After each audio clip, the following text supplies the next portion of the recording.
About 50 blocks in total, roughly 4,200 people without homes live here on Skid Row. And now new health concerns are arising as the city is seeing a surge in homelessness. The streets are getting a little more crowded in the City of Angels.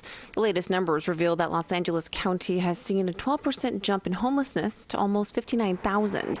And within the city of LA, there's a whopping 16% increase. The study revealing an increase among those under the age of 25 as well as the elderly. Authorities partly blame the housing shortage, inflating rent prices, forcing many on the streets.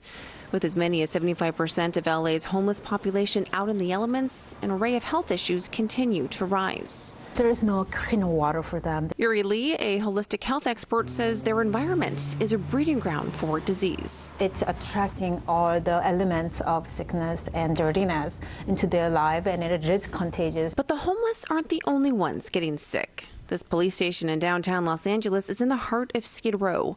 One officer was recently diagnosed with typhoid fever. At least 5 other officers have similar symptoms. According to the Centers for Disease Control and Prevention, typhoid fever is extremely rare in the U.S. It reportedly spreads through contaminated food or water or through close contact with someone who's infected. But the piles of trash building up in encampments is also becoming dangerous. Just last year, a flea-borne typhus outbreak was tied to rat infestations and filthy conditions. And in 2017, there was a hepatitis A outbreak. We reached out to the Los Angeles Police Department, who said in a statement, "Unfortunately, our police officers often patrol in adverse environments and can be exposed to dangerous elements. They're currently working to mitigate the issue." The union representing those officers said in a statement to RT, "Officers worry enough about being shot or injured policing the streets of Los Angeles. They shouldn't have to worry about being infected with diseases they can take home to their families simply by showing up to work." All this comes as a decision was made last week to not put a limit on the amount of property that homeless people can keep on Skid Row.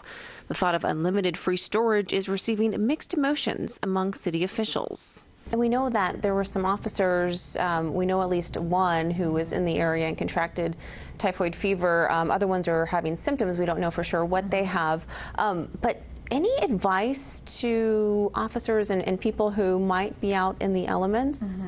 So obviously it's a very, common that you need to make sure that your hands are washed and that your body is clean. However, it is so important that your immune system to be strong. And Lee says one of the best ways to keep your immune system strong is to avoid sugar at all costs.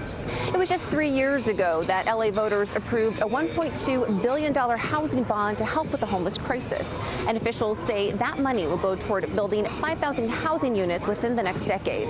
In Los Angeles, Natasha Sweet, RT.